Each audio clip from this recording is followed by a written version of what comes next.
beruntung sekali nih teman-teman hari ini. Ya, kita beruntung sekali hari ini teman-teman. Kita kedatangan Pak Firdaus, dengan leader yang sangat besar dari Solo. Pak Firdaus, terima kasih ya sudah luangin waktu untuk bantu kita. Dengan senang hati, Pak. Hah? Oh ya, oke Pak.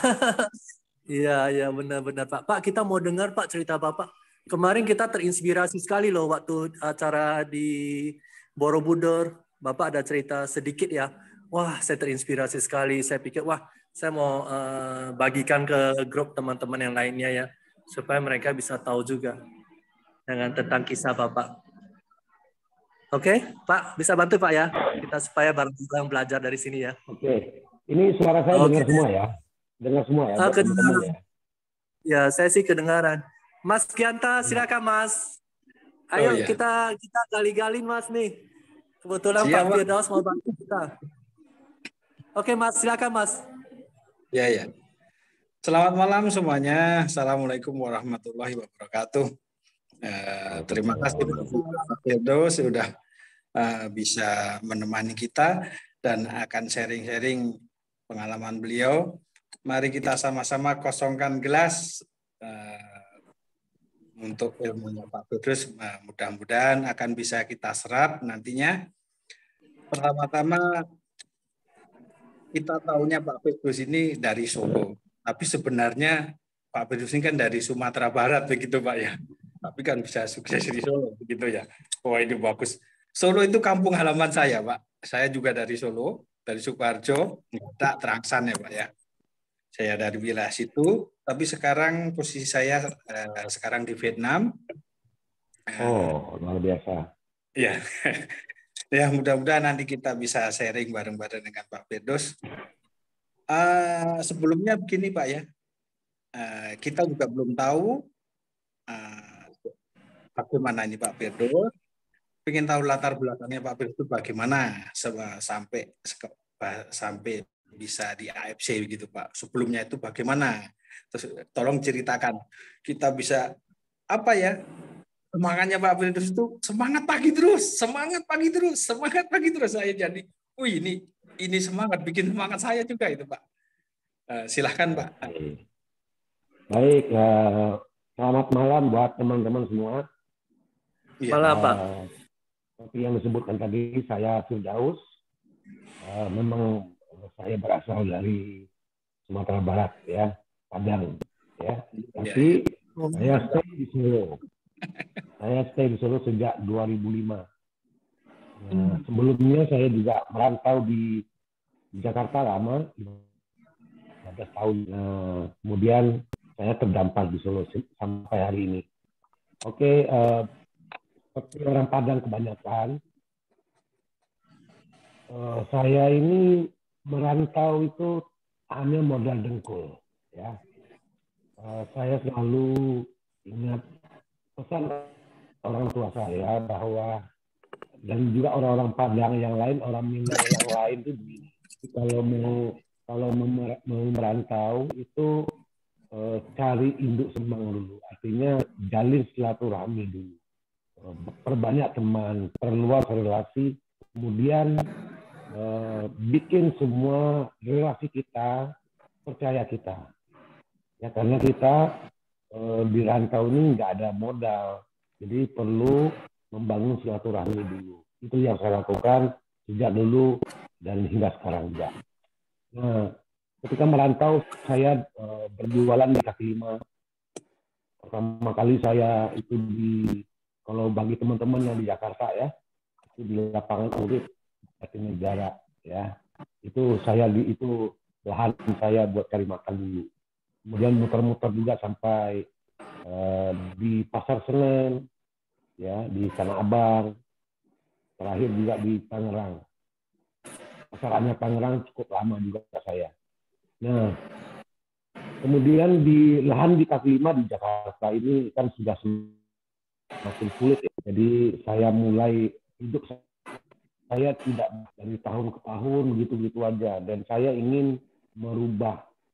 Jadi saya dapat nasihat bahwa kalau kita ingin berubah, yang pertama harus dilakukan adalah merubah mindset kita. Mindset tadinya cuma dagang, hanya sekedar dagang agar bisa makan. Saya merubah mindset saya supaya hidup saya juga berubah. Itu buat teman-teman boleh catat. Ingin berubah, pertama kali harus mindsetnya, pola pikirnya. Kalau kerja, silakan kerja, tapi jangan hanya sekedar bekerja. Kalau Anda berdagang, jangan cuma sekedar berdagang, tapi bikin planning untuk perubahan hidup. Itu yang saya lakukan. Itu merubah mindset yang pertama kali. Kemudian yang kedua, ini yang sangat penting ya, yang saya lakukan adalah merubah lingkungan. Sebab kalau saya terus dengan lingkungan yang sama itu dari tahun ke tahun begitu-begitu aja, saya yakin saya akan tetap seperti lingkungan yang lama, tidak berubah. Karena saya sudah bosan hidup di kaki lima 15 tahun, sudah capek, ya, sudah orang-orang lain sudah punya banyak, ada rumah, ada mobil, saya belum. Ya, jadi saya juga ingin seperti orang-orang, maka saya hijrah. Hijrah yang pertama hijrah mindset, yang kedua hijrah lingkungan. Itu yang saya lakukan. Jadi merubah. Jadi kalau saya ingin merubah, harus rubah semua, rubah lingkungan yang paling penting. Karena lingkungan akan menciptakan kita seperti apa masa depan kita. Itu tergantung lingkungan kita saat ini. Jadi kalau lingkungan kita hari ini, nanti juga hidup kita negatif, ya. Jadi harus hijrah. Jadi selama 15 tahun di kaki lima, saya udah jualan dagang apa aja. Udah bolak-balik juga, ya, bangkrut, ya. Pertama dagang itu ikut jualin punya teman. Thank you. Pertama saya ikut jualin punya teman dulu, karena nggak ada modal, ya. Kemudian uang saya kumpulin, kemudian bisa dapat modal buat dagang sendiri. Ya, kemudian juga ini juga nggak mudah, ternyata juga bangkrut juga. Kemudian ulang lagi, jualin punya teman lagi, gitu terus. Akhirnya bangkrut ini sudah saya sendiri sudah lupa. Saya udah bangkrut berapa kali sampai saya lupa, ya. Dan yang saya jual itu macam-macam juga, ya. Mulai dari kaos kaki, baju, celana, ya, sampai casing handphone pernah saya jual juga waktu masih zaman Nokia gitu, ya. Nah, kemudian kenapa saya pindah ke Jawa? Karena saya lihat ini tidak memungkinkan lagi untuk saya di Jakarta. Jadi saya hijrah ke Semarang dulu. Jadi di Semarang saya mulai usaha Simpang 5. Kedengaran ya teman-teman ya? Kedengaran ya? Oke. Saya kedengaran Pak. Ya, kedengaran ya. Oke.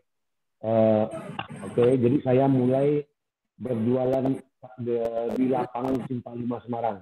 Nah, kalau teman-teman yang sekarang ya, kasih tahu ya, saya dijualan di lapangan Simpang 5, persis di depan Matahari. Ya, di depan Matahari. Nah, kemudian 2 tahun saya di sana, saya dapat masih dari teman, itu ada untuk ikut eksibisi, ada pameran di mall yang baru pertama di Solo, namanya Solo Grand Mall, ya. Jadi saya ikut pameran, kemudian ternyata rame, mallnya rame, ya.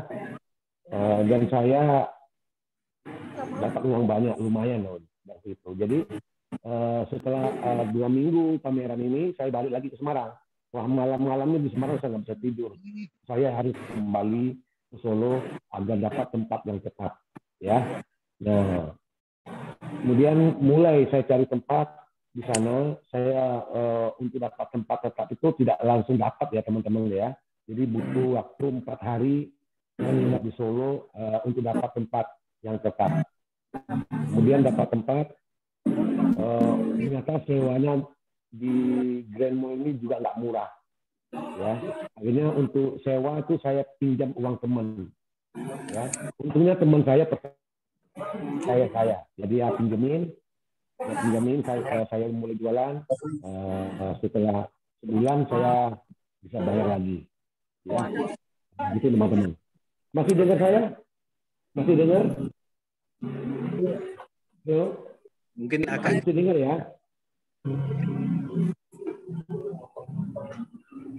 Yo. Masih dengar ya? Kurang jelas Pak Firdaus, bisa lebih gede nggak? Coba ini.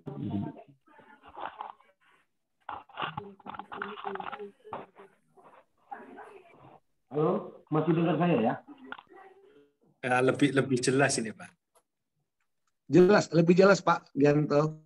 Iya, iya, iya. Ini sekarang lebih besar sekarang. Oke, lebih besar ya. Baik, ini saya lanjutin ya.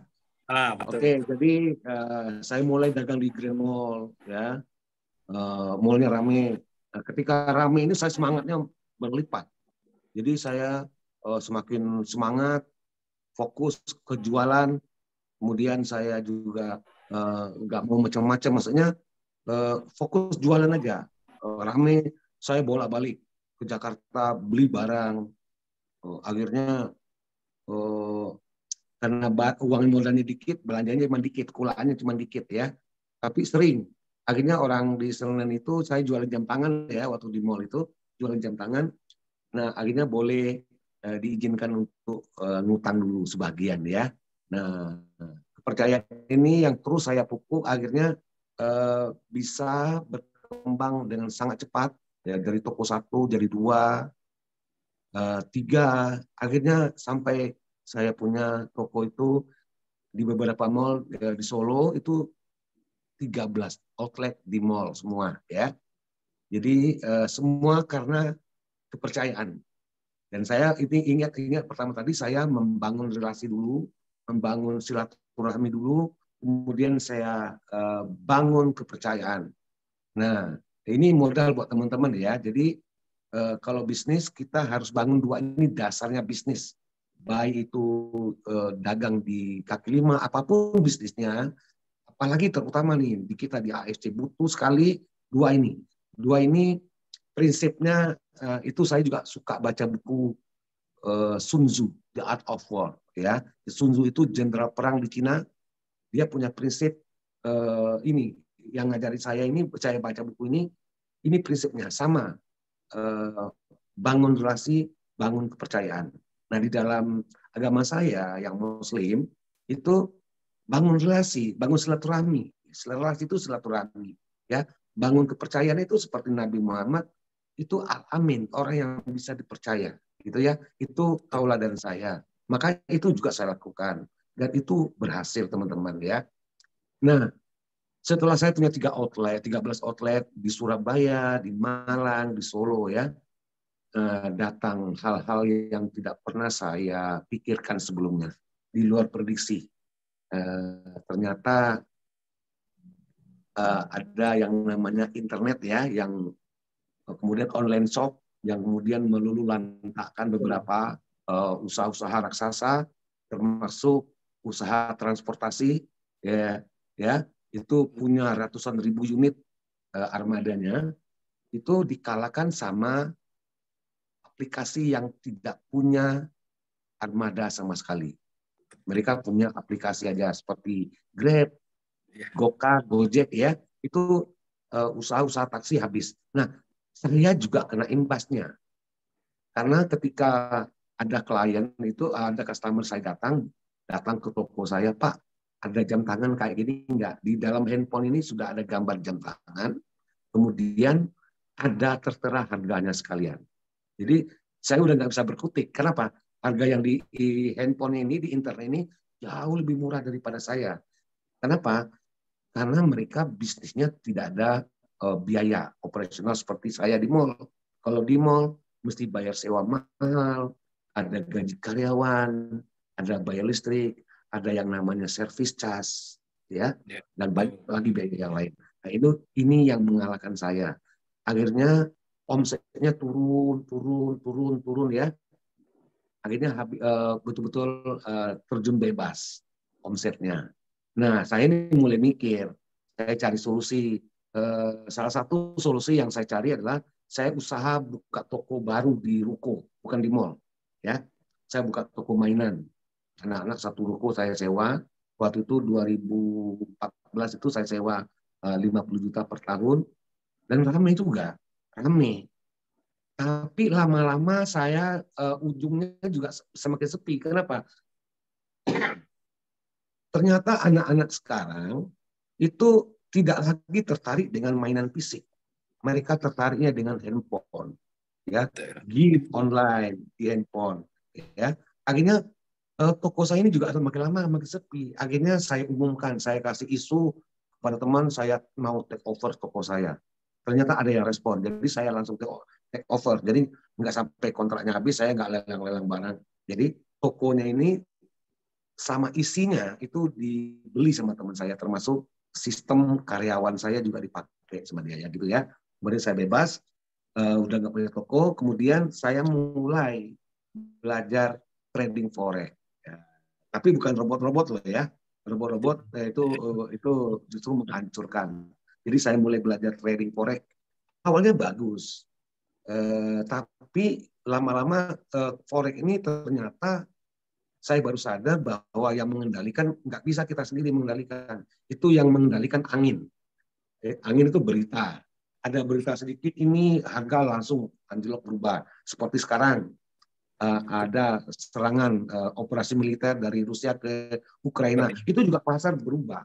Ya, apapun itu pengaruh kita nggak bisa kendalikan. Nah, akhirnya ketika waktu itu saya masih ingat itu Donald Trump baru jadi presiden Amerika.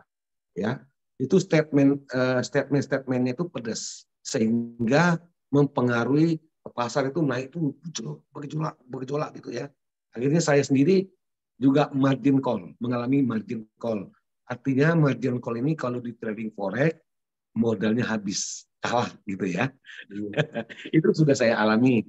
Nah, kemudian kebetulan saya punya teman dari Surabaya namanya Mas Hendro. Itu juga teman rekan saya di trading forex ya, datang membawa bisnis AFC ini ya. Kemudian saya mulai belajar, ini nggak ngerti MLM, mulai belajar. Saya lihat income-nya dia udah 100 juta ya per bulan. Wah, gede banget ini duitnya, 100 juta per bulan. Kemudian mulailah saya belajar. Tapi ketika saya masuk belajar MLM ini, saya tawarin teman-teman saya juga nggak semua mau, malah banyak yang membuli, malah saya dicemee, ya. Kalau kayak nggak ada kerjaan yang lain aja, lu ngerjain MLM gitu ya. Tapi apapun pendapat mereka, saya yang punya hidup, jadi saya nggak terpengaruh dengan apa omongan mereka, karena yang punya hidup saya, yang ngerasain saya tetap jalan. Memang pendapat orang itu kemauan kita itu macam-macam. Ada yang pro, ada yang sok akrab ya, sok baik, padahal sebenarnya nggak begitu-begitu baik banget ya. Jadi saya tetap jalan sendiri karena saya berjalan berdasarkan keyakinan saya.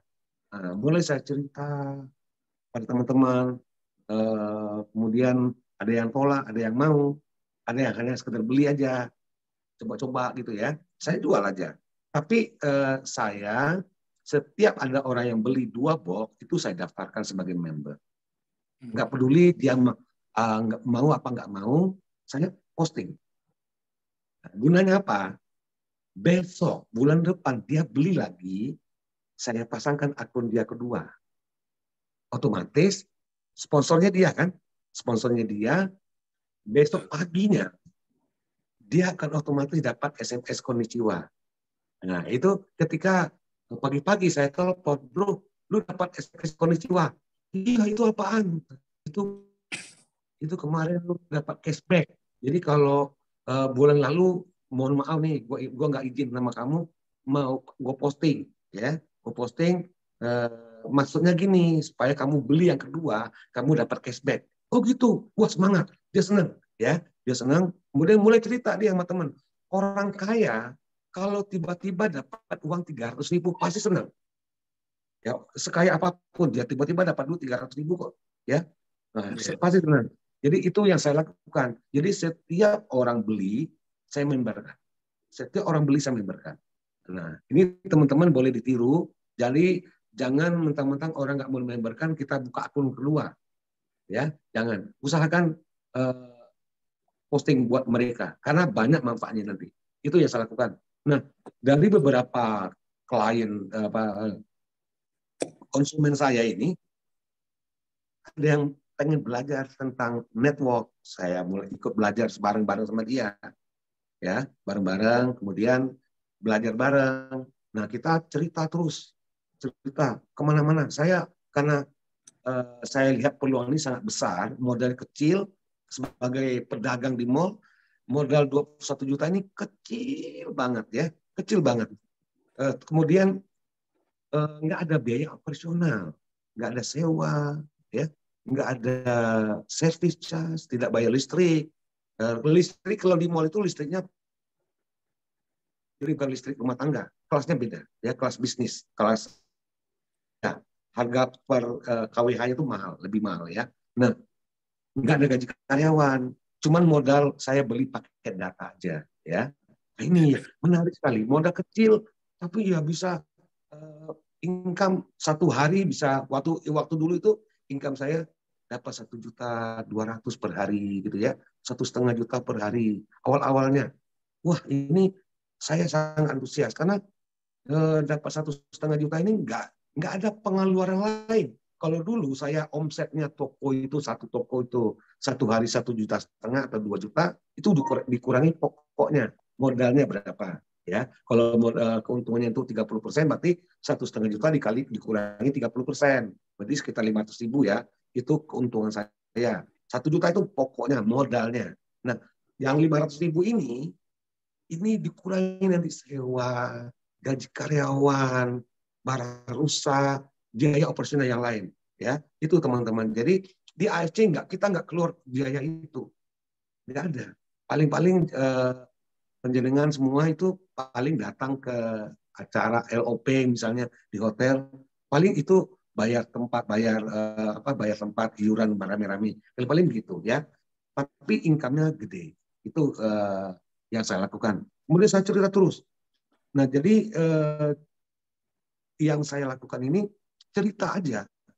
Karena sendiri kalau saya bicara produk, nah background saya orang tahu saya ini pedagang jam tangan. Ini nawarin produk farmasi. Mana mengerti ya, orang nggak mungkin percaya saya. Tapi dari untungnya produk kita ini punya paten manfaat, ya paten fungsi. Jadi beberapa teman saya ya, yang kebetulan waktu itu cuci darah ya, kena ginjal, cuci darah, kreatinnya tinggi, kulitnya hitam, ya kering, hitam.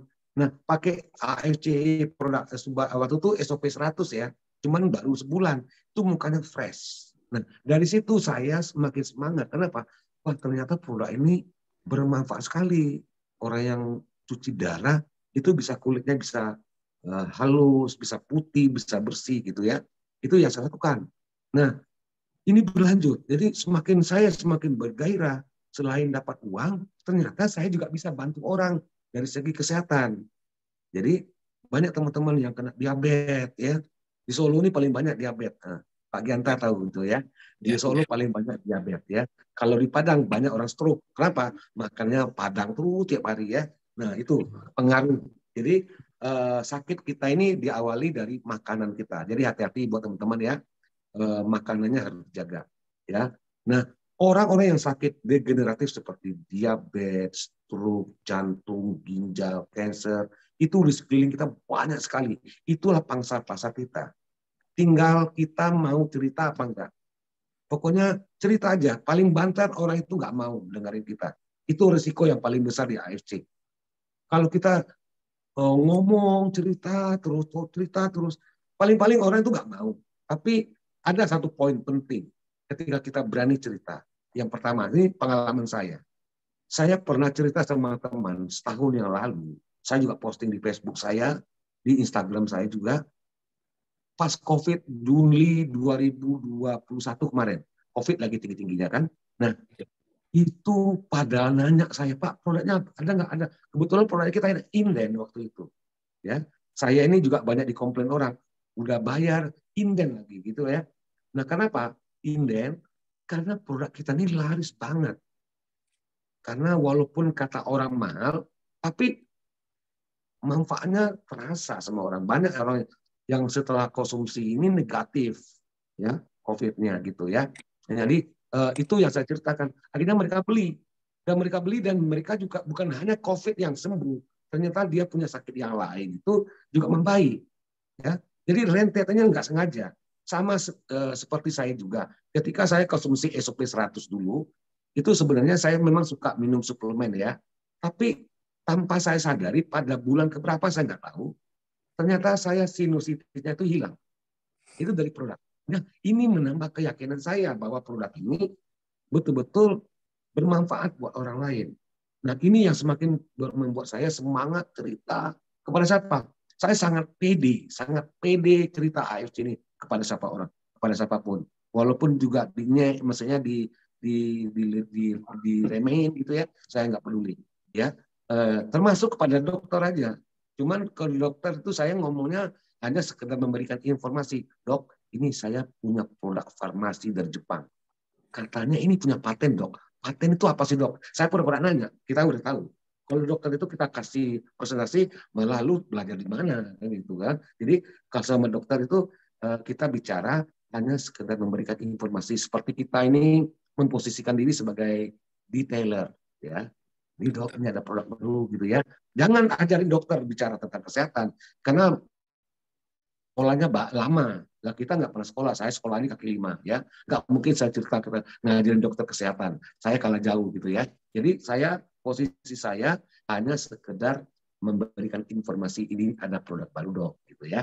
Itu yang saya ceritakan sama teman-teman saya dokter.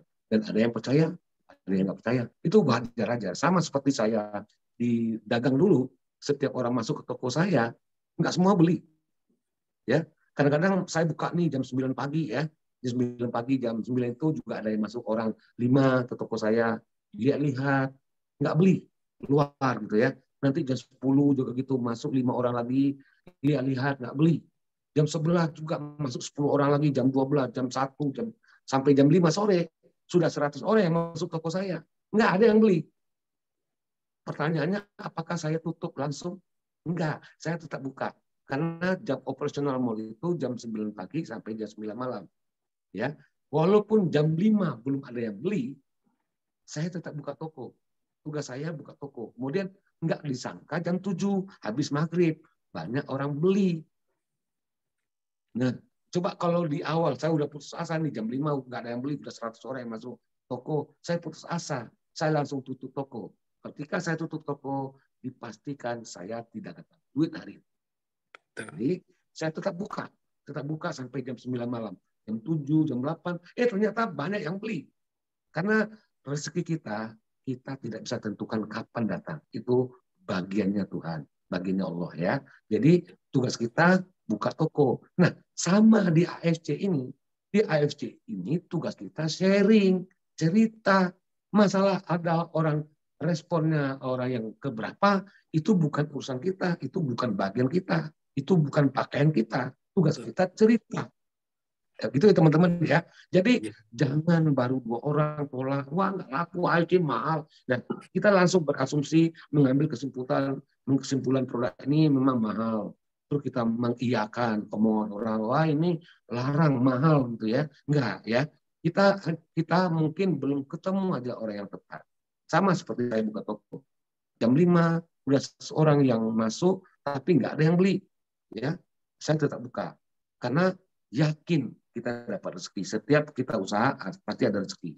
Mungkin pada saat ini kita cerita tidak langsung orang mau, mungkin mereka belum butuh, mungkin juga mereka belum ada duit, ya. Kalau tugas kita cerita aja. Nah, nanti memang orang yang kita ceritain itu tidak butuh produk kita, tapi dia kan punya saudara, dia punya tetangga, dia punya teman. Siapa tahu temannya butuh. Nah, inilah gunanya kita cerita. Ya. Jadi ceritain aja teman-teman, kepada siapapun cerita aja. Itu yang saya lakukan. Nah, ketika ini yang saya lakukan di awal-awal. Kemudian ketika ada orang yang sudah mau beli, saya daftarkan dan saya kasih tahu ini peluang bisnisnya bagus, bisa punya income gede. Kemudian saya cerita, Nah, saya ajarin orang yang sudah gabung ini, saya ajarin caranya gini. Saya ikut training, ikut LOP terus. Kapan LOP datang? Nah, ada yang mau, ada yang enggak juga, sama. Jadi enggak semua mau. Sama kalau kita punya tim, ada yang mau belajar serius, ada yang hanya main-main, hanya sekedar iseng-iseng, hanya untuk pergaulan. Itu pilihan mereka. Tugas kita mengarahkan mereka. Arahkan kepada, ini loh potensinya bisnis ini. Kalau kamu sudah akunnya sudah diamond, maka teman-teman ya, teman-teman saya sarankan semua itu agar segera akunnya yang masih ruby agar diamond. Ya, kenapa? Karena diamond, ketika akun kita sudah diamond, itulah saat kita cari duit gede. Ya, kalau ruby dapat duit nggak dapat. Cuman bedanya gini, waktu kita, cara kita itu sama. Ya, misalnya saya memprospek Pak Gianta nih dari Solo ke Sukoharjo gitu ya. Waktu saya mungkin ke sana setengah jam, ongkos BBM sama, capeknya sama, ya. Kemudian cara saya cerita sama. Tapi closingnya cuma ruby, ya ruby. Saya ruby, closing ruby dapat berapa sponsor bonusnya? Dapat 300 ya. Tapi kalau saya diamond, saya prospek Pak Gianta ini di Sukoharjo, closing juga ruby sama, tapi dapatnya saya 5,5. Ya. Kemudian ada pairing kan? Pairingnya kalau saya ruby, ngekor ruby, pairingnya ruby 150. Tapi kalau saya diamond, rekrut ruby, dapat 5,5 sponsor bonusnya, pairingnya 300. Udah beda separuh ya. Caranya sama, capeknya sama, tapi hasilnya beda. Itu teman-teman. Jadi teman-teman yang belum diamond segera diamond. Ya. Nah, ini ada Mbak Titin nih. Dulu pertama kali kenapa saya paksa dia diamond ya. Saya paksa diamond agar dia dapat hasil maksimal. Dan Mbak Titin ini orang yang manut, dia just do it. Apa yang leadernya katakan dia lakukan. Nggak pernah mikir, wah nggak pernah curiga. Ya, kadang-kadang nih, kalau kita curiga, ya, apply-nya nyuruh begini, wah ini jangan-jangan gue yang kerja dia dapat duit. Jangan pernah pikir begitu, ya, karena ini adalah bisnis kita. Jadi kalau upline kita itu pasti pengen kita ini sukses dan berhasil, ya, itu kebanggaan tersendiri buat upline kita. Oke ya, jadi itu teman-teman cerita saja. Nah cerita orang yang kita rekrut kita ajarin supaya apa? Supaya kita nih nggak kerja sendiri. Coba ada orang nih kerjanya closing, prospek orang baru, sponsori orang baru terus. Nih misalnya saya sponsori si A, nih saya sponsori misalnya Pak Gianta. Ketika saya berhasil mensponsori Pak Gianta ini sudah closing, sudah jadi member, saya berpikir yes, saya udah kebayang nih konnichiwa. Ya, besok saya prospek lagi si A, kebayang lagi konnichiwa, si C, si B. Akhirnya Pak Gianta ini nggak saya ajarin. Akhirnya apa yang terjadi? Pak Gianta nggak ngerti ini bisnis apa. Jadi teman-teman, tolong orang yang kita prospek, kita closing, kita ajari dia. Sama seperti saya buka toko dulu. Jadi saya punya toko satu. Ketika saya buka toko yang kedua ini kan tentu ada SPG saya, ada orang yang nungguin ya. Jadi ketika buka toko yang kedua ini, saya ini harus benerin dulu, ajarin dulu SPG-nya, cara melayani customer, cara pajang barang, cara kasih potong, kalau saya jual jam tangan, potong jam tangannya bagaimana, kita ajarin semua sampai dia bisa. Kalau dia udah bisa, baru kita buka toko yang ketiga. Ini baru buka toko, ini buka lagi ketiga. Yang ini dibiarin, akhirnya punya toko 10, tapi nggak ada yang bisa jualan. Ya, percuma. Nah, karena lebih baik kita punya toko satu, tapi kita yang jual, ada yang jualan gitu ya. Itu teman-teman. Jadi inilah yang namanya duplikasi. Itu yang saya lakukan. Duplikasi. Sponsor saya tidak banyak, ya. Tapi saya mengedukasi, menduplikasi agar orang yang kita closingkan ini itu juga satu visi dengan kita, satu frekuensi, satu vibrasi, satu visi, satu pikiran, ya, supaya tindakannya sama seperti kita, ya, supaya toko kita ini dari satu jadi dua nih, itu toko satu yang kedua itu sama persis, ya, semangatnya, antusiasnya, ya, caranya, semuanya harus sama. Supaya apa?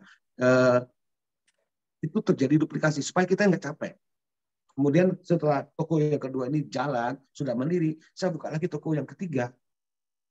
Toko yang ketiga ini, saya ajarin lagi terus begitu. Nanti ini saya udah punya toko 3, nih udah jalan, kiri kanan ini udah jalan, ya. Toko yang pertama udah jalan juga.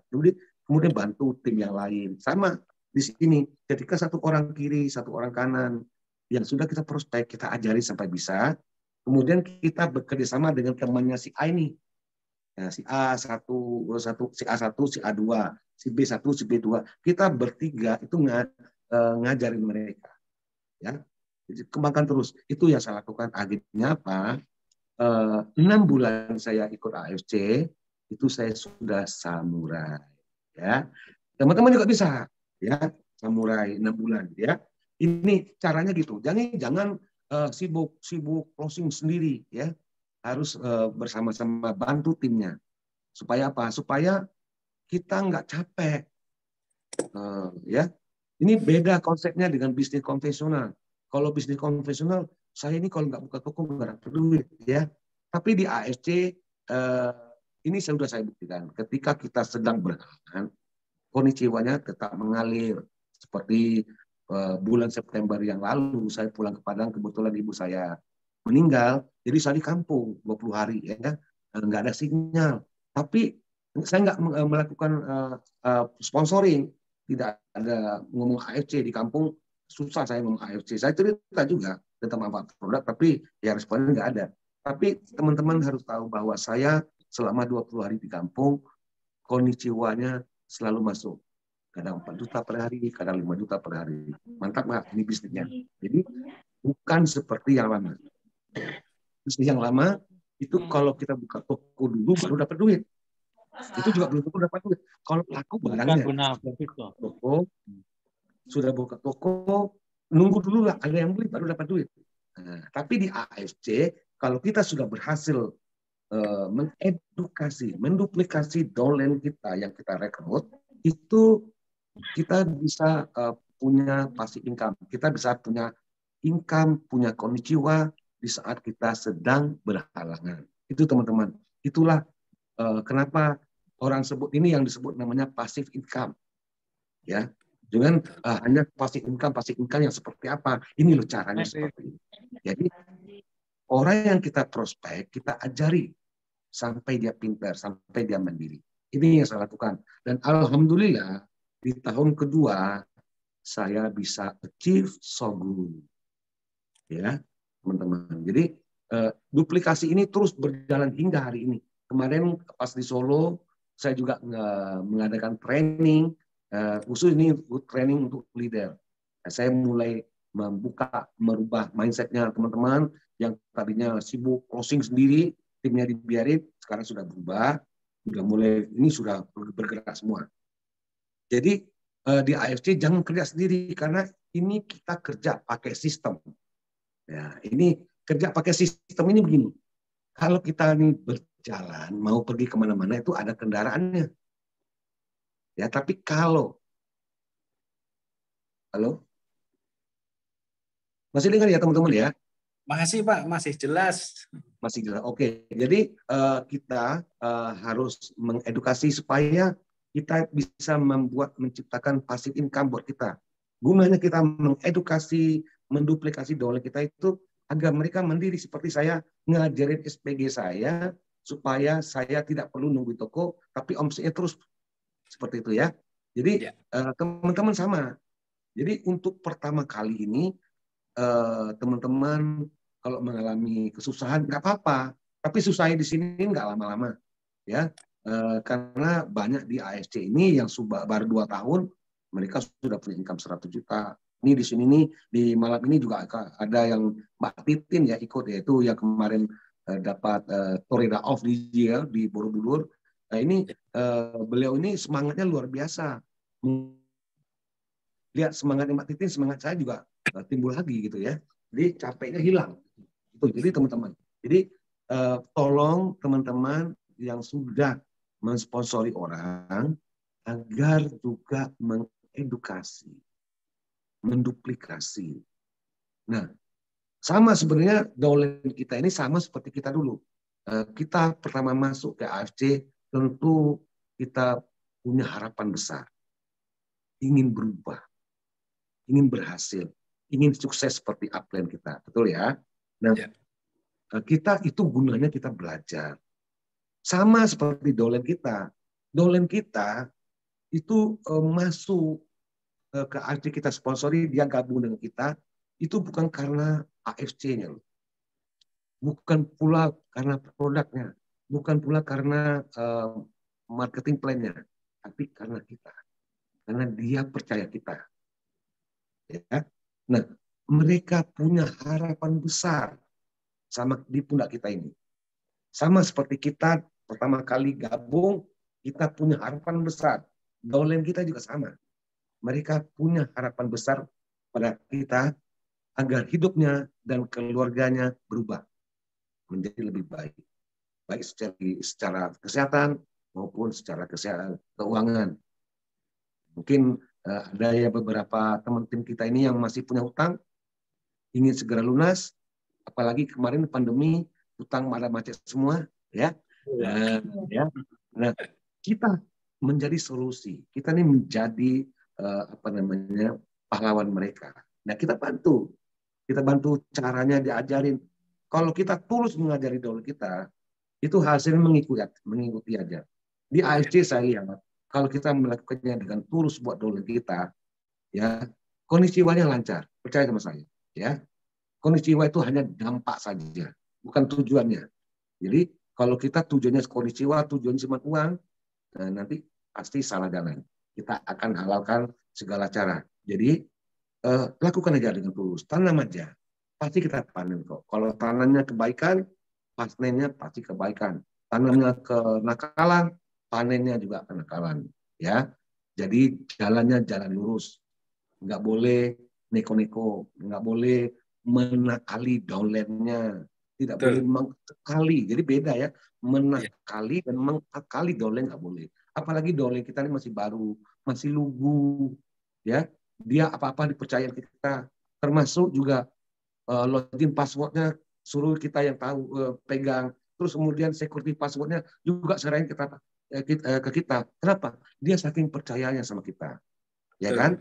Nah, untuk ini kita ini amanah sebenarnya, amanah yang harus dijaga, jangan dinakali. Saya beberapa tempat itu ada yang saya lihat karena saking percayanya downline sama dia. Nah, downline-nya ini punya bonus, dia bisa ambil. Nah, ini lucu. Ya, nggak boleh ya teman-teman. Karena ini mengkhianati teman sendiri. Ketika dia gabung di AFC, harapannya sangat besar dengan kita. Ya, kita jangan khianati mereka. Kita bantu. Ya, itu menakali, mengakali jangan. Memanfaatkan ketidaktahuan downline. Misalnya ada begini nih. Misalnya saya prospek Pak Gianta ini ya. Pak Gianta ini saya sudah diamond. Pak Gianta ini masih ruby. Ya, jadi ketika Pak Gianta ini memprospek orang, beliau juga closing ruby, itu kan ada tuh dapat pass up saya. Benar ya? Dia Pak Gianta ini mendapat 300, saya dapat pass up 250. Nah, ini sama downline kita harus kasih tahu. Jangan didiamin, wah enak nih, biar aja gitu ya. Biar aja dia yang kerja, dia dapat 300, gue dapat 2,5, kan lumayan gitu ya. Jangan. Kalau kita berpikir itu namanya berpikir kerdil. Jadi apa yang kita tahu, kita kasihkan semua. Ini beda ketika saya juga, waktu itu juga saya punya warung Padang ya. Kalau kita punya warung, bumbu yang sedikit ini nggak boleh dikasihkan ke karyawan. Ya. Apalagi kepada orang lain. Tapi di AFC, semua ilmu upline itu pasti diberikan kepada downline-nya. Agar downline-nya persis sama upline-nya. Sama-sama pintarnya. Sama-sama suksesnya. Itulah intinya di bisnis AFC ini. Itulah Ernest bilang, AFC akan harus menjadi transformasi perubahan kita semua. Jadi jangan culas, jangan curang, jangan nakal. Ya, karena bisnis yang jujur jauh lebih nikmat. Tidur lebih nyenyak. Ya, itu teman-teman pikiran lebih tenang. Tapi kalau kita nakali sekali downline kita, tidurnya pasti nggak nyaman, tidurnya pasti nggak nyenyak. Percaya sama saya. Jadi jangan lakukan kesalahan-kesalahan nggak penting. Ya, Jujur. karena beberapa rupiah harga diri tergadaikan. Ya, bisnis ini tentang bisnis integritas. Jadi integritas nomor satu. Makanya di awal tadi saya bilang di bisnis ini yang paling penting dasarnya adalah silaturahmi, yang kedua menjaga amanah. Itu ya teman-teman ya. Tolong ini jangan hianati dolen kita. Apalagi nih di AFC ini pasti ada dong yang kaki kiri dengan kaki kanannya itu nggak Tidak imbang kan, seimbang. kaki gajah gitu ya, kaki besar, kaki kecil. Nih ada nih upline nih, yang kaki besarnya ini dirayu-rayu agar buka akun baru di kaki kanan, jadi kaki lemahnya ada ya, ada. Tapi yang ikut Zoom ini nggak ada ya, nggak mungkin ya. Jadi nggak boleh. Ini kalau kita kaki gajah, syukuri. Artinya apa? Kita tidak perlu kerja dua kaki, ya. Justru kalau kita ada kaki gajah, ini yang kaki kiri ini sudah gede, sudah banyak, gitu ya. Fokusnya kita ke kaki yang kecil, artinya kerja kita tinggal 50%. Tapi yang kaki besar jangan dilupakan. Kita atur waktunya. Jadi harus ada alokasi waktu. Kalau di kaki besar ini 20%, di kaki besar kecil ini 80%. Tetap nggak boleh melupakan kaki besar, ya, karena pairing kita kalau nggak ada kaki besar nggak ada pairing. Nah, kalau nggak ada kaki besar kita nggak dapat achieve enoreng. Ya, jadi ini ibarat kaki kiri dan kanan. Jangan kira kaki kiri nggak ada fungsinya. Coba aja nggak ada kaki kiri. Nah, pincang jangan ya. Jadi seperti itu bisnis ini. Oke ya, itu teman-teman.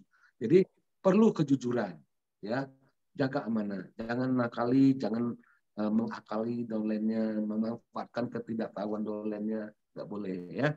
Justru orang yang tidak tahu kita berikan edukasi, yang semua informasi kasihkan, ya. Gitu Pak Gianta, teman-teman. Mungkin ada yang perlu ditanyakan, yang lain-lain silakan ya, monggo.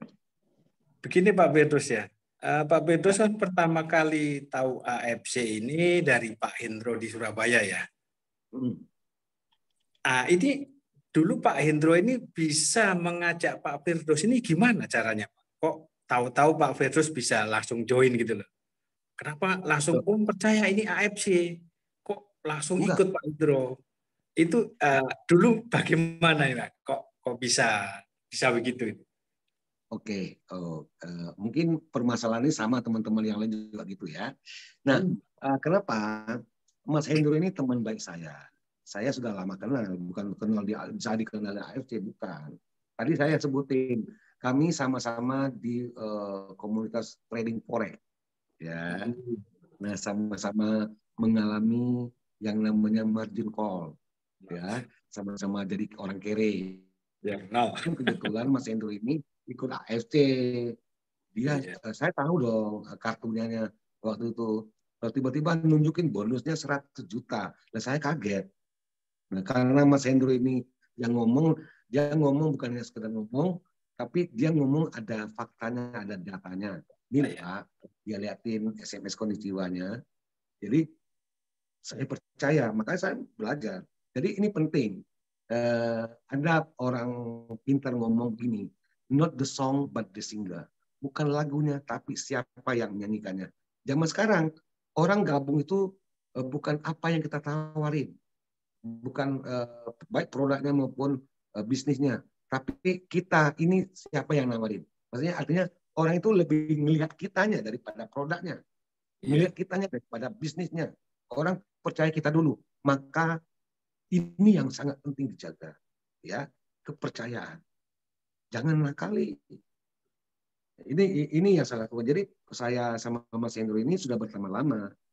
Kemudian dia cerita, ini loh Pak, saya karena dia tahu juga kondisi saya sedang margin call, sedang mengalami kalah trading ya, kalah forex gitu ya, sama-sama. Jadi saya ini teman-teman yang lain ya, duitnya sama-sama habis, tapi untungnya Mas Hendro ini orangnya tulus dengan saya, dan saya sangat percaya sama dia. Nah, makanya saya ikut. Kalau yang lain nawarin, belum tentu saya mau, karena bagi saya dunia yang baru, ya, karena pedagang, forex, kemudian masuk MLM, produk kesehatan lagi ya. Jadi nggak gampang juga untuk mengajak saya. Kebetulan yang ngajak ini Mas Hendro sama Mbak Silvi. Itu teman saya di Forex dulunya. Itu Pak Genta. Jadi nggak tiba-tiba saya percaya AFC. Saya nggak tahu AFC itu apa. Saya kira AFC itu dulu Federasi Sepak Bola Asia. Karena pemain bola saya. Ya.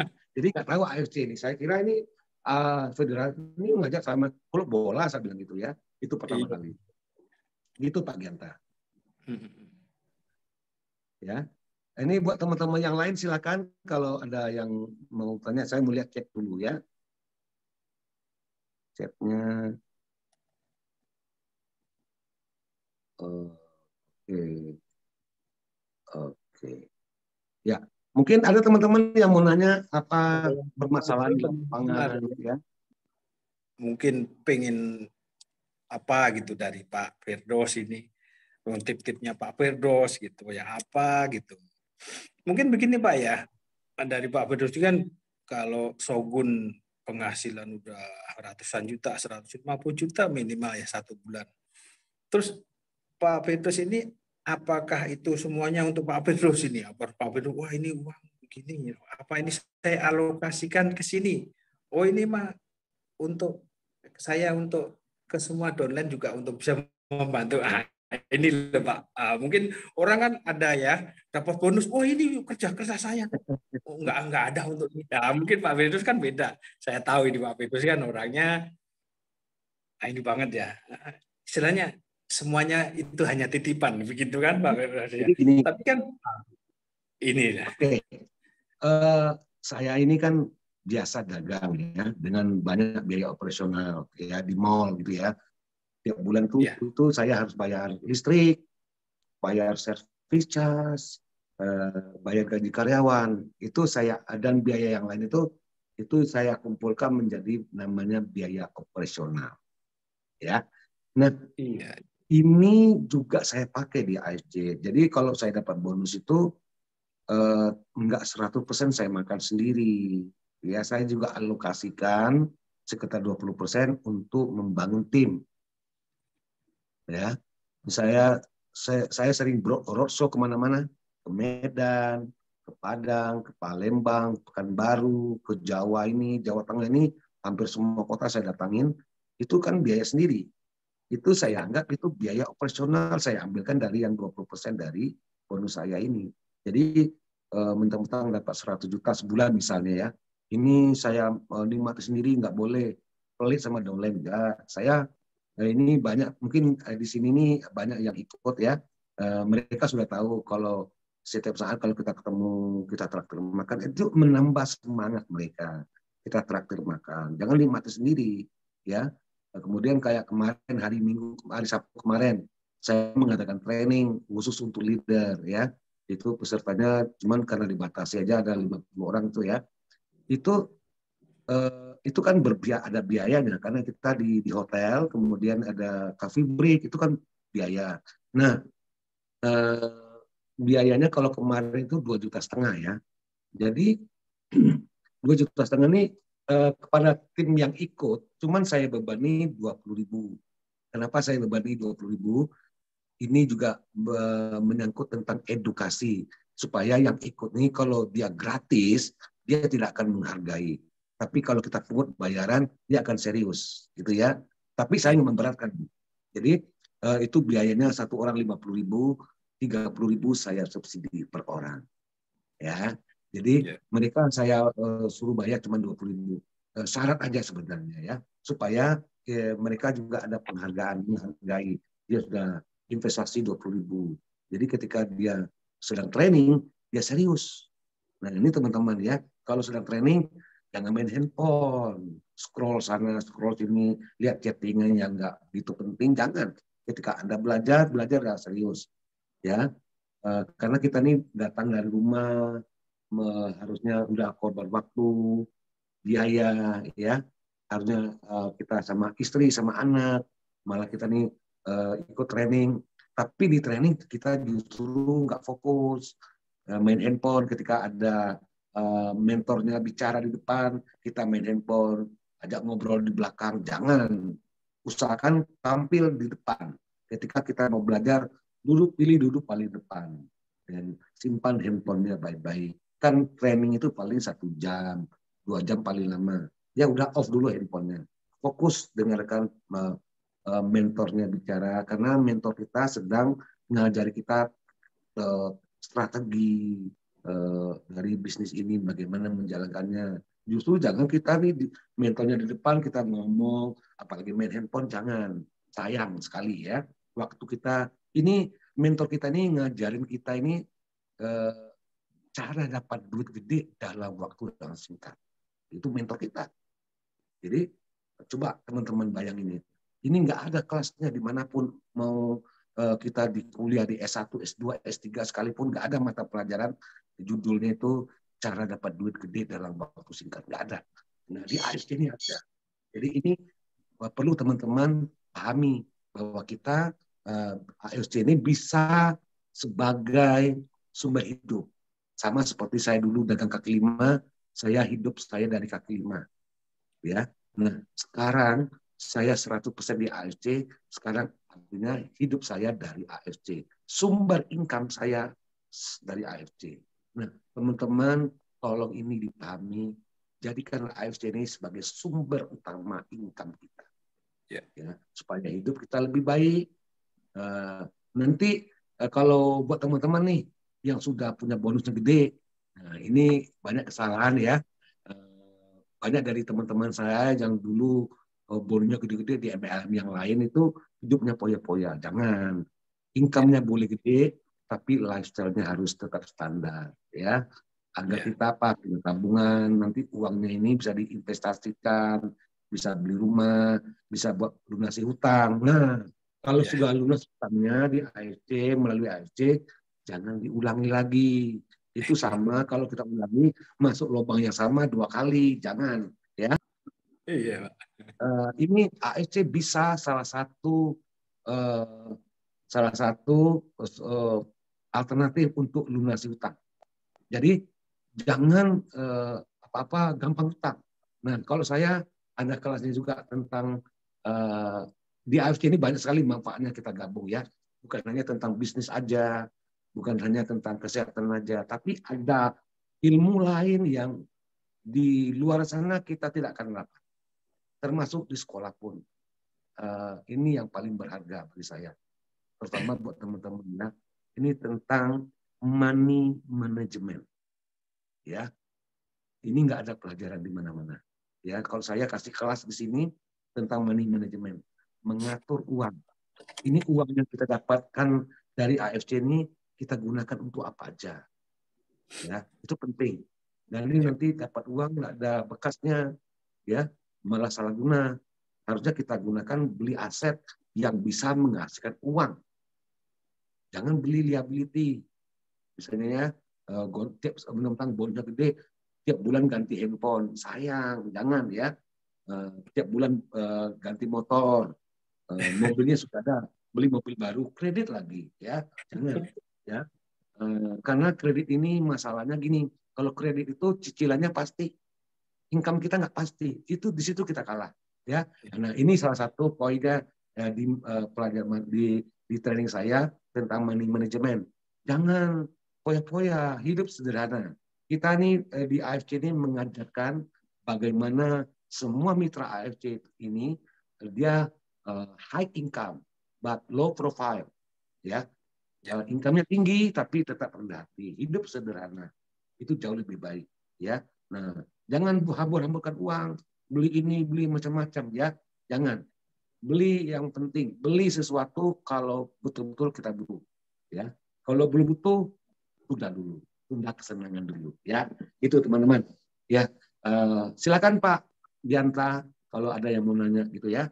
Ada pertanyaan dari Ibu Yuliani Gunawan. Malam Pak, Pak gimana cara meyakinkan orang untuk join bisnis ini? Karena posisi saya, kondisi jiwanya belum besar. Gimana Pak? Oke. Tidak satu jalan ke Roma, ya. Ada banyak cara. Kalau bonus kita belum gede, minta aja screenshot bonus dari upline-nya yang sudah gede, kan bisa dipakai. Kalau saya bilang begini kepada teman-teman saya ini ya, pertama kali saya gabung di AFC ini, saya ajak teman-teman saya, bro, ayo kita belajar cara dapat duit gede dalam waktu singkat. Ini ada teman saya yang mengajarin. Dia sudah punya income 100 juta per bulan. Ya, saya sedang belajar. Nah, kamu sebagai teman baik saya ingin kita belajar bareng-bareng. Mumpung orangnya mau loh buat murah hati, ngajarin kita dengan gratis. Kalau kita ikut seminar ini, seminar itu bayarnya mahal. Dapat duitnya belum tentu, ya. Cuman karena dapat motivasi aja gitu ya, seminar ini, seminar itu. Kalau ini lebih menjurus cara dapat duit gede dalam waktu yang singkat. Nah, ini yang saya lakukan. Jadi jangan kita nih nggak pede. Ya kalau Pak Firdaus ya sudah ada bonusnya bisa dilihat-lihatin. Kalau saya belum, sama saya dulu juga nggak punya bonus. Saya jual aja, saya minta saya sama Indro, ini tolong screenshot bonusmu, kirim ke saya ini loh. Saya liatin sama teman saya kalau nggak percaya ya. Jadi di bisnis ini jalani aja. Kalau ada orang yang nggak percaya, nggak yakin, itu urusan dia. Yang jelas kita sampaikan saja berita baik ini kepada teman-teman. Ini kalau kita menyampaikan berita baik ini juga ibadah, pahala, ada pahala ya. Jadi ada dapat berkat gitu ya. Sampaikan aja. Masalah dia tidak mau, itu bukan bagian kita, itu bagiannya Tuhan, ya, untuk membukakan hatinya, ya. Tugas kita menyampaikan kabar baik, sharing tentang kebermanfaatan dari produk AFC maupun peluang bisnisnya. Itu yang saya lakukan, dan itu saya lakukan dengan tanpa beban. Dia mau gabung, mau enggak, saya serahin ke dia. Dan nah ini kita kalau di bisnis AFC kita harus punya postur. Postur begini. Kita datang kepada teman itu jangan sebagai salesman, seperti seorang salesman. Kenapa? Salesman itu kan kita berharapnya itu kita menawarkan sesuatu agar teman kita ini beli. Dan kita berharap komisi. Ya, ini coba datanglah kepada teman itu sebagai seorang konsultan. Kita datang kepada teman itu untuk memberikan solusi. Kalau dia tidak mau diberikan solusi, kita kan nggak kecil hati. Karena kita datang untuk menolong mereka. Bukan seperti salesman. Salesman itu datang nawarin produk agar dibeli supaya dapat komisi.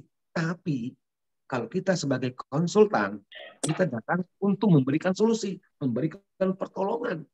Kalau dia nggak mau, kita nggak mungkin kecil hati. Misalnya Pak Gianta nih, kata mohon maaf ya, Nun Sewu, Pak Gianta ini dalam kondisi ekonomi tidak baik. Saya datang sebagai teman, sebagai sahabat.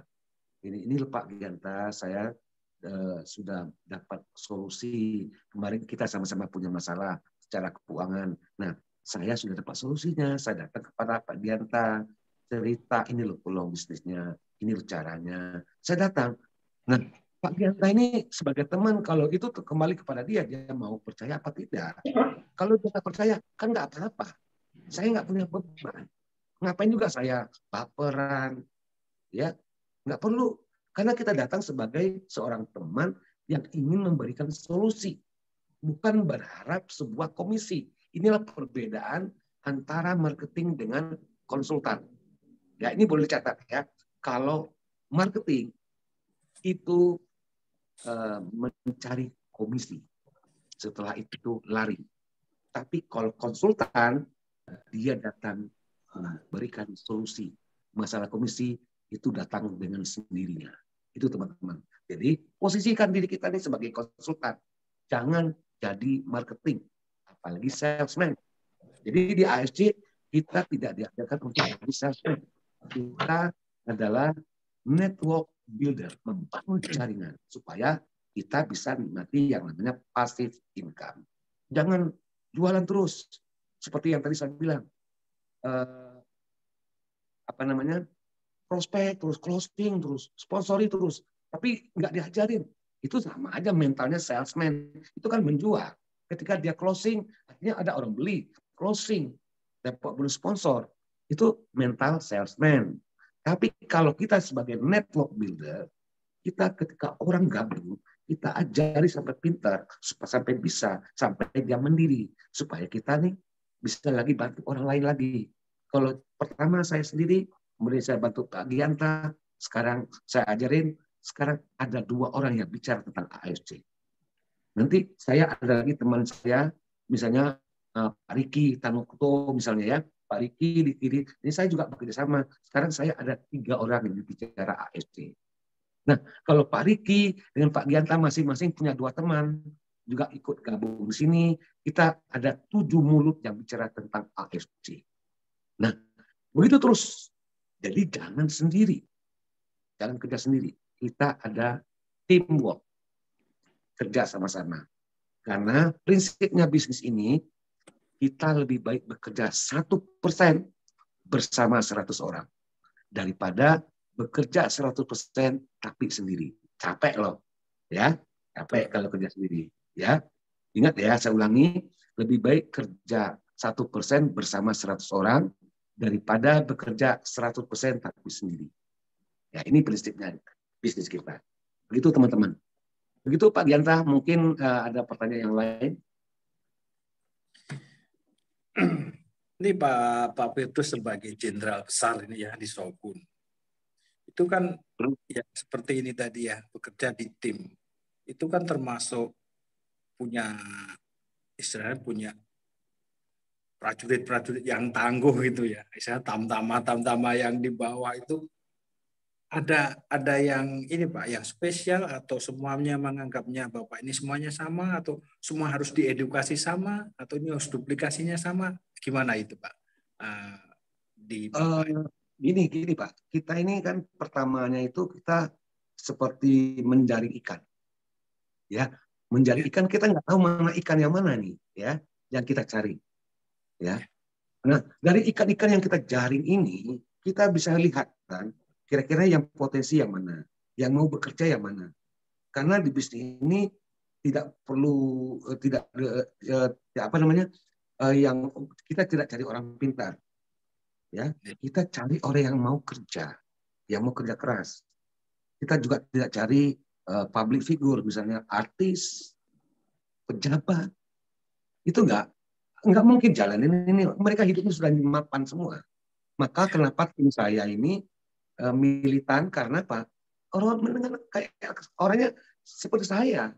Karena ada pepatah bilang burung sejenis selalu terbang bersama. Saya ini orang-orang kaki 5, teman-teman saya ya level-level gitu. Ya, kita bantu mereka seperti itu. Sebab orang kaya, apalagi public figur, pejabat, mereka hidupnya sudah nyaman.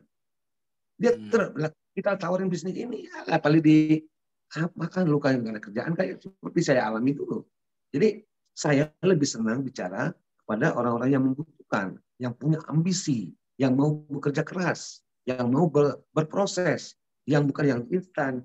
Ya, jadi seperti yang tadi saya jaring ikan, saya tahu nih ikan yang mana ikan yang jenis mana yang harus saya gembleng gitu ya. Sama seperti kita nggak tahu orang yang datang ketika pertama kali ke LOP itu banyak orang, kita nggak tahu karakter. Nah, dari mana saya tahu? Setelah nanti ada setelah LOP kita bicara ini banyak yang nanya, itu yang cerewet itu saya paling suka. Jadi ketika table talk itu banyak yang tanya cerewet itu, semua tanya, saya senang daripada yang diam-diam aja. Ya, diam-diam itu bukan berarti nggak mau nanya, bukan udah ngerti, karena dia mau nanyain yang ditanyain apa nggak ngerti juga gitu. Jadi seperti itu. Jadi pilih itu kan nggak langsung kita tahu. Cuman kalau sudah ada, nah kita pilih, kita dekati supaya kita jadikan dulu gitu ya. Mana yang mau? Karena kita ini bisnis ini kan sifatnya mitra. Kita nggak boleh merasa bahwa Shogun itu atasan, samurai, enggak. Semua mitra. Ya, jadi yang bisa kita omongin, kita kasih tahu. Yang merasa gelasnya penuh, ya biarin aja. Ya, yang kita bantu itu yang gelasnya masih kosong. Kita akan bantu. Dan mau belajar, punya tekad, punya ambisi, pengen maju, ya itu yang serius, yang fokus, itu yang saya prioritaskan. Jadi Anda juga nih banyak nih di dalam tasnya itu semua produk MLM ada, ya. Ya itu saya nggak, karena itu nggak mungkin sukses nggak usah banyak deh. 2 produk bisnis aja. 2 jalankan bisnis sekaligus tidak akan sukses, saya jamin.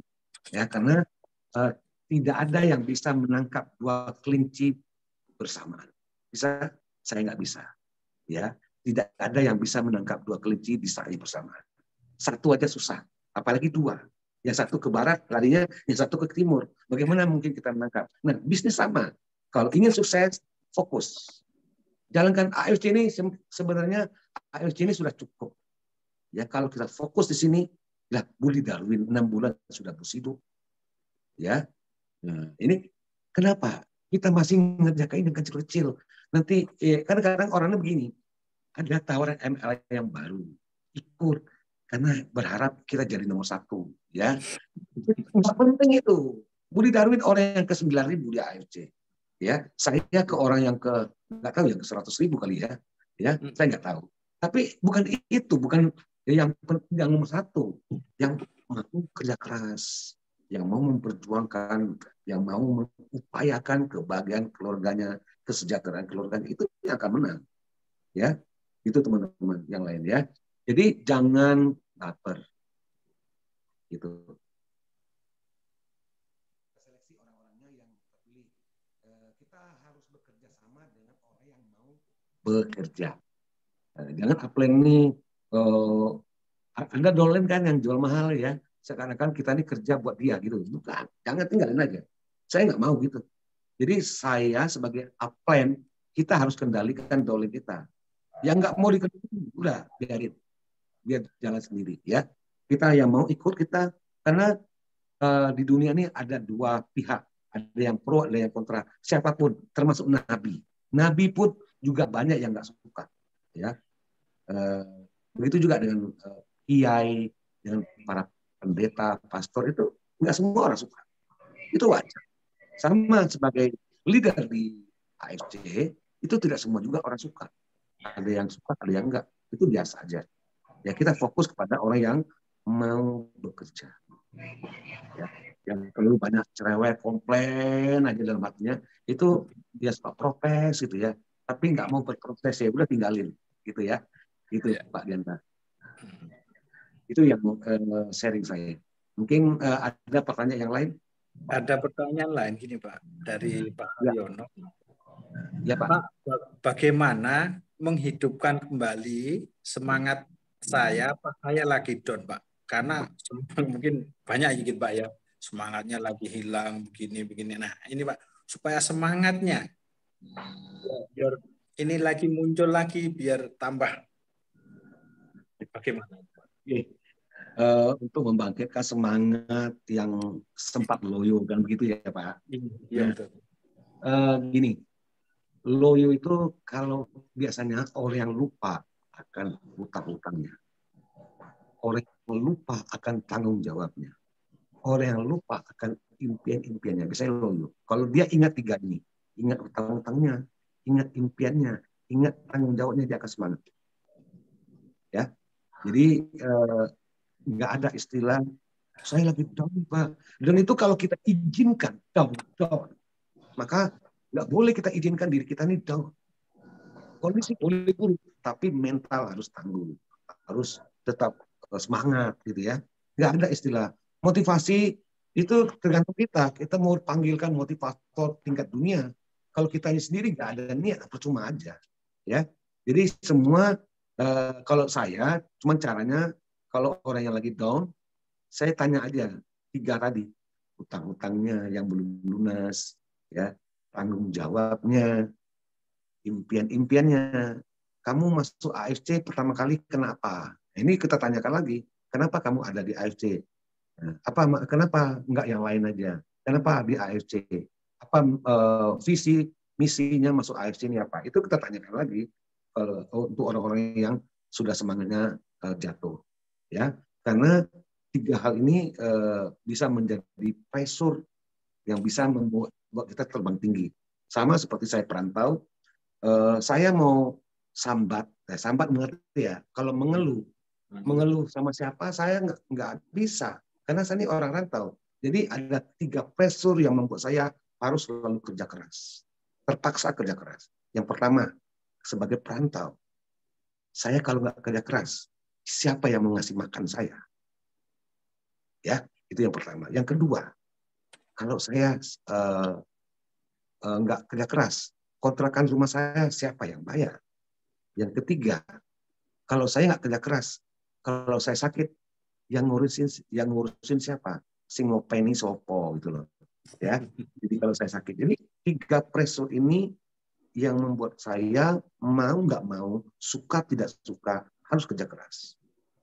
Jadi ini mental perantau. Sebenarnya mental ini bisa dimiliki semua orang, walaupun dia tidak merantau, tapi mentalnya perantau.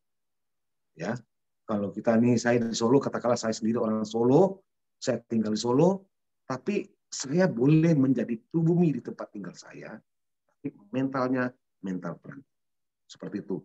Ya, jadi jangan sedikit-sedikit loyo, karena ini ingat kembali, orang lain nggak peduli dengan hidup kita, hanya kita penentu kehidupan yang akan melunasi hutang kita sendiri. Yang makan, nggak makan anak istri kita tanggung jawab sendiri. Ya, harapan-harapan yang sudah kita tuliskan, janji-janji yang sudah kita ikrarkan kepada keluarga kita, itu tanggung jawab kita. Itu harus yang kita harus ambil tindakan apapun risikonya. Gitu, ya. Gitu Pak Gianta. Mungkin juga begini ya Pak ya. Mungkin masalahnya rata-rata orang masih pada di tahap zona nyaman gini Pak ya. Nah, itu mungkin mau berubah, saya mau begini. Wah, saya di sini udah enak begini, ngapain begini. Itu loh Pak. Kebanyakan orang nggak bisa mau move on, Pak. Mungkin termasuk saya juga, Pak. Ya, ini Pak, oh ini saya udah begini kok. Mau ini, mau move, itulah. Mungkin susahnya gitu. Nah, mungkin Bapak ada, kamu harus begini loh. Nah, ada cara atau ada trik itu. Tip yang bagus. Oke Pak, gini, kita harus sadar bahwa tidak ada yang abadi. Semua ada masanya. Kalau Anda nyaman hari ini, silakan. Nyaman hari ini. Tapi kita nggak tahu 2 tahun ke depan. Sama seperti saya. Saya punya 13 outlet di mall, sudah nyaman banget. Saya nggak nyangka ada online ini. Jadi saya udah nyaman. Saya dulu ya, mohon maaf ya, saya punya cicilan rumah 13 juta sebulan. Punya cicilan mobil sekitar 7 juta. Kemudian saya juga ambil apartemen, itu cicilannya 15 juta sebulan. Itu di 2 tahun pertama aman-aman aja. Kenapa? Omset toko saya rame. Nah, ketika mulai sepi, mulai batuk-batuk nih semua. Jadi jangan terlena di zona nyaman Anda. Karena ingat, semua ada masanya. Nggak mungkin kamu nyaman terus. Karena ada masa, ada naik, ada turun. Hidup ini kan fluktuatif, naik dan turun. Ya, pasti. Nggak ada orang yang hidupnya stabil, nggak ada. Kalau ada yang stabil, pencitraan. Pasti dia punya masalah. Cuman pintar membawa ke depan umum. Ya, dia punya masalah, tapi nggak ada yang tahu. Dia sembunyikan sendiri. Itu. Jadi ingat itu. Kalau zona nyaman itu membunuhmu, itu benar. Karena kita ibaratnya seperti saya alami. Tiba-tiba kaget dengan perubahan. Saya belum siap. Akhirnya terpaksa ikut trading forex, akhirnya margin call ya. Jadi jangan sampai teman-teman ngalamin gitu ya. Mumpung di zona nyaman, persiapkan cadangan income. Walaupun Anda kerja saat ini gajinya gede, ya 20 juta, 30 juta sebulan kerjanya, tapi harus ambil tetap bisnis. Kenapa? Ingat, pekerjaan Anda itu ditentukan sama bos Anda. Ya, Anda bisa di PHK kapan saja. Nah, ketika di PHK, ketika itu terjadi, kita ini belum siap. Sementara kita ini sudah terlanjur kredit ini, kredit itu, ya. Apa cukup? Karena nggak ada punya tabungan, karena butuh waktu beberapa. Kita ini pandemi ya. Pandemi ini ngajarin saya ini banyak hal. Pertama, kita ini harus punya uang untuk hidup ketika kita sedang nganggur, nggak punya usaha. Kita punya cadangan dana itu minimal 6 bulan ke depan. Jadi 6 bulan ke depan itu kita harus punya dana cadangan. Kenapa? Karena untuk mendapatkan sesuatu, untuk mencari kerja yang baru, atau memulai bisnis, itu kan butuh waktu untuk menghasilkan. Nah, dana yang 6 bulan ini yang kita pakai. Nah, jangan terlena. Kenapa banyak orang yang kemarin tuh pusing, 7 keliling? Kenapa? Biasanya gajiannya sebulan, dia berpikir bulan depan kan gue gajian lagi. Bulan depan gue gajian lagi. Ternyata pandemi tiba datang, menghantam. Gaji nggak lancar lagi. Bosnya, jangankan dia, bosnya udah pusing. Ya. Nah, ini pelajaran kita. Jadi, itu dana cadangan 6 bulan ke depan. Perlu. Nah, ini yang salah satu materi saya di money management, ya, tentang pengaturan keuangan. Keuangannya itu diapain aja. Jangan dipoya-poyakan, mentang-mentang kondisi uangnya 100 juta tuh hidup poya-poya seenaknya dewe, nggak bisa. Jadi tetap, ya. Jadi harus pengeluarannya harus fix. Misalnya nih, penghasilan saya 500.000 per hari, tapi pengeluaran saya harus kecil, lebih kecil daripada 500.000. Misalnya pengeluaran saya satu hari 200.000, akhirnya saya plus 300.000 tabung. Besok kalau income saya 1 juta, pengeluaran saya tetap 200.000. Besok lusa penghasilan saya 3 juta, pengeluaran saya tetap 200.000. Jadi semakin besar income-nya, harusnya tabungan semakin besar. Ini sekarang kan kembali, ketika income-nya naik, gaya hidupnya pun naik. Kalau income-nya naik 50%, gaya hidupnya naik 200%, akhirnya tekor bandar. Itu yang terjadi. Iya, ini betul. tentang pengaturan keuangan. Penting sekali.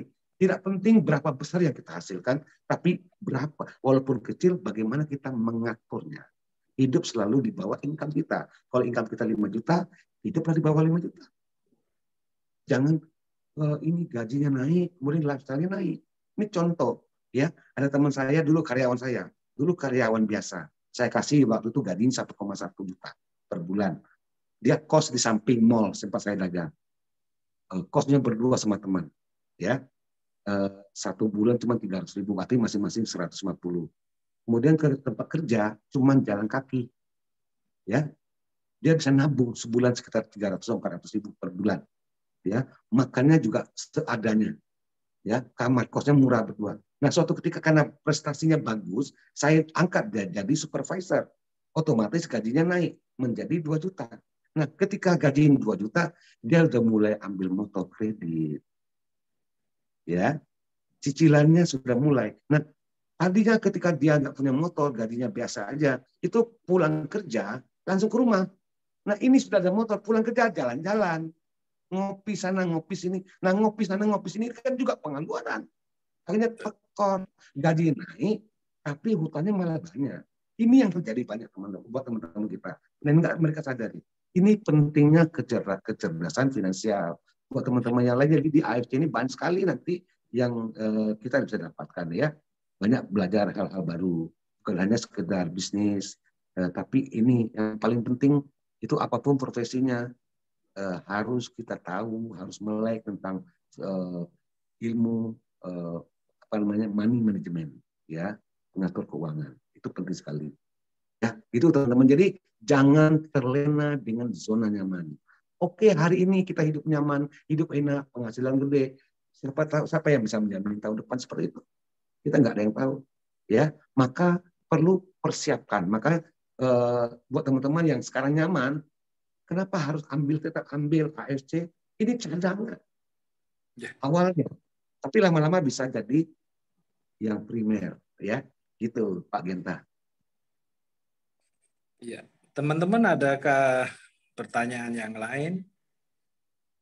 Pak Riki, Mas Riki, mungkin ada tambahan, Mas? Enggak apa. Silakan lanjutin dulu. Nanti kita tambahin. Sementara masih belum. Saya lagi menyimak nih. Banyak yang saya pelajari dari Pak Firdaus. Hebat, Pak. Ya, terima kasih, Pak. Ya, mungkin itu ya teman-teman pengalaman saya. Apa namanya, di bisnis ini asal kita buka open mind, informasi dapat terus. Saya selalu belajar. Saya belajar juga dari downline saya. Sebenarnya saya banyak belajar dari downline saya, ya. Karena seperti Mbak Titin, semangatnya luar biasa. Itu bikin saya semangat, gitu ya. Antusiasnya bikin saya lebih antusias lagi. Itu yang saya pelajari dari para dolen-dolen saya, dan mereka full semangat, antusiasnya itu menular pada saya. Nah, teman-teman juga harus punya semangat juga. Ini saya masih ingat pengalaman ya. Ketika saya jualan kaki lima itu, saya jualan seperti jualan obat, ya, ngobrol. Jadi kalau ngobrol saya ini 5.000, nggak ada yang beli. Tapi kalau saya ngomong itu dengan semangat, berapi-api, itu yang datang banyak. Yang ngerubutin dagang saya banyak. Nah, di bisnis ini jangan hidup loyo. Ngomongin presentasi loyo. Jangan, harus semangat. Harus percaya diri. Dan satu lagi yang paling penting. Apa ya? Kita harus bangga dengan AFC. Ya, hari ini saya kebetulan tidak pakai baju AFC. Saya kemana-mana. Sampai saya punya baju itu tiap hari AFC, kalau nggak putih hitam, kalau nggak putih hitam itu terus. Itu Mbak Titin yang tahu, ya. Kemana-mana baju saya hitam putih. Kenapa? Mereknya kemana-mana saya pakai AFC, ya. Itu saya kebanggaan saya. Kenapa? Saya bangga. Saya ini dibayar miliaran sama AFC. Jadi saya pakai baju merek AFC wajar karena saya dibayar. Lah, jangan memakai merek lain, Adidas. Apalagi Anda dibayar berapa? Ini miliaran dibayar. Anda mungkin lihat apa namanya Maxim, mobilnya ditempelin full stiker, itu dibayar per bulan berapa? 400.000. Itu mobilnya harus pakai full color, ya, semua body tempelin Maxim, itu dibayar cuma 400.000 per bulan. Di AFC Anda dibayar berapa? Itu pertanyaan. Makanya saya bangga, pede dengan AFC, pakai baju AFC kemana-mana. Ya, di mana-mana keluar saya pakai baju AFC. Jadi saya punya baju AFC itu kalau yang kerah putih itu 7, yang kerah hitam itu juga 7. Jadi tiap hari dipakai. Jadi ini bisa nggak sampai pikiran kita ini menyatu seperti ini di AFC. Kalau kita masih setengah-setengah, wajar aja hasilnya setengah-setengah. Jadi total. Itu yang saya lakukan. Jadi mulai dari luar sampai ke dalam tuh AFC. Jadi AFC minded gitu. Ya. Begitu teman-teman. Jadi jangan sungkan pakai ngomong AFC, ngomong MLM ini nggak pede. Bagaimana orang mau gabung dengan kita? Ya, harus pede, harus yakin. Ini loh AFC ini perusahaan besar. Apalagi orang kita nih minder, kita sendiri nggak yakin MLM, kita sendiri minder dengan MLM. Bagaimana mungkin kita sukses di sini? Kita sendiri nggak pede, kita sendiri nggak yakin. Gitu ya. Gitu ya. Mungkin ada lagi. Ini udah jam 9 ya. Benar-benar luar biasa nih Pak Firdaus semangatnya. Makanya Pak kasih. Firdaus jadi shogun, teman-teman. Ya, terima kasih. Ya, teman-teman, ada yang mau sharing nggak? Ada yang mau ini bertanya lagi? Silakan. Kalau nggak ada, kita itu ya kasih kesimpulan ya. Mungkin Pak Gianta mau kasih kesimpulan, Pak? Ya, ini dari gelas kosong kita udah bisa terisi ilmu-ilmunya Pak Firdaus ya. Pertama Pak Firdaus ini hijrah ya, hijrah dari mindset-nya, pola pikirnya. Itu kita harus berbeda gitu dah. Istilahnya dari yang awalnya begitu, awalnya kurang menjadi lebih baik. Istilahnya menjadi hijrah pola pikir, hijrah lingkungan. Istilahnya apa? Kita lingkungan dengan orang yang lebih bagus, otomatis kita akan juga lebih baik. Terus setelah Pak Firdaus ini join di AFC dari Pak Hendro yang kita bergabung, setiap semua yang konsumen ikut Pak Firdaus, semua dimemberkan. Pokoknya siapapun dimemberkan. Nah, itu kan dari Pak Firdaus semuanya. Selama 6 bulan pertama, Pak Firdaus bisa mencapai samurai. Tahun berikutnya bisa shogun. Nah, itulah dari Pak Firdaus. Kita dari beliau ini yang bisnisnya istilah dari silaturahmi sama orang-orang, istilah dengan masyarakat, dia membangun kepercayaan, trust bisnis, akhirnya dengan kejujuran juga sama downline-nya, ya tercapailah Pak Firdaus dari Shogun. Mungkin tahun ini insya Allah Pak Firdaus juga bisa sampai Damio ya. Amin ya. Ya, begitu. Dari Mas Riki, dari saya kesimpulannya Pak Firdaus, ini kita harus hijrah ya. Hijrah dengan mengisi gelas dan dengan cara mengosongkan gelas yang penuh.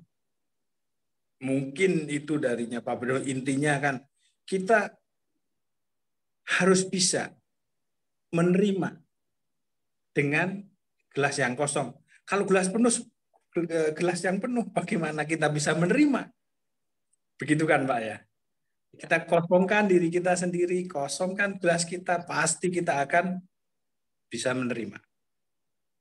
Begitu Mas Riki, Pak Firdaus, terima kasih. Mas Riki silahkan. Ya, terima kasih ya Pak Gianta. Kesimpulan sangat baik ya. Ya benar. Kalau saya menangkap nih, selain kesimpulan Pak Mas Gianta, saya bisa nambah, memang Pak Firdaus ini, beliau ini full commitment. Ya teman-teman, itu harus kita pelajari. Dan Pak Firdaus ini tidak setengah-setengah dalam mengerjakan bisnis AFC itu. Itu yang kita harus belajar dari beliau. Karena memang benar, bisnis ini dia akan memberikan hasil sesuai dengan kita punya hati kepada bisnis ini. Kalau kita anggap bisnis ini hanya bisnis sampingan, udah pasti nanti hasil kita juga akan sampingan. Jadi kita punya penghasilan, pendapatan juga tidak akan sangat-sangat besar. Karena kan bisnis sampingan. Tapi kalau kita benar-benar full heart, sepenuh hati, seperti Pak Firdaus ini, ya kan? Maka kita juga hasilnya akan full. Benar-benar kita dapatkan hasil yang benar-benar maksimal. Bayangkan Pak Firdaus, ya kan? Punya 7 baju yang sama, baju AFC, 7 yang warna putih, 7 yang warna hitam. Itu benar-benar full komitmen teman-teman. Jadi kita memang harus belajar dari Pak Firdaus ya. Saya belajar banyak Pak. Terima kasih Pak hari ini. Jadi kita memang harus lebih komit lagi teman-teman.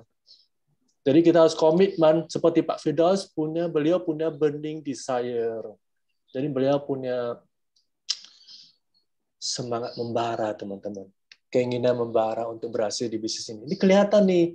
Dan tadi Pak Firdaus juga cerita ke kita kan, kalau kita jelasin kita harus semangat karena Pak Firdaus sudah jelaskan dengan waktu beliau jual di kaki 5 kan dia harus ngomong yang semangat, orang baru berkeliling. Jadi kalau kita jelasin bisnis AFC ini juga harus semangat. Kalau kita loyo-loyo, ya kan, kita sambil jelasin ini produk ini kayaknya bagus ya, coba kamu tes dulu deh. Atau ini bisnisnya kelihatannya bagus, coba kamu kejalanin dulu. Coba kita bicara kayak gitu, ya siapa yang mau ikut? Ya kan? Jadi memang benar, kita harus belajar dari Pak Firdaus. Saya sangat bangga hari ini bahwa saya bisa ketemu dengan sosok yang luar biasa Pak Firdaus. Ya, Pak Firdaus, terima kasih Pak ya. Kita juga ada grup di Solo Pak. Mohon dibantu Pak ya.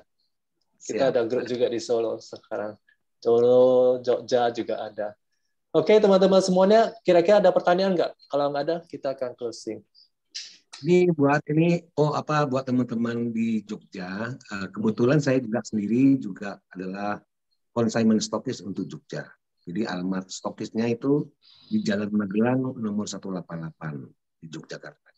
Jadi nggak usah khawatir, nggak usah takut harus nunggu dari Jakarta. Nggak, di Jogja sudah ada consignment stokis ya. Itu teman-teman tambahannya.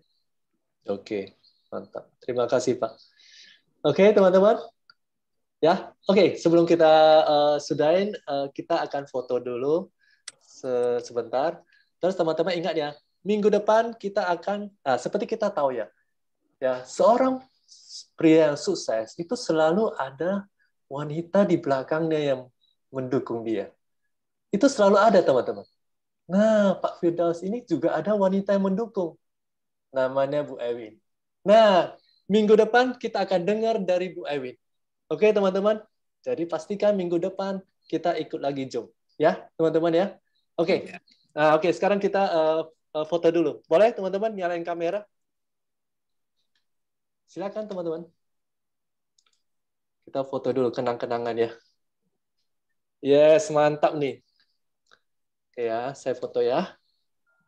Hari ini kita ada 50 orang. Tadi ada 50 lebih ya. Sebentar.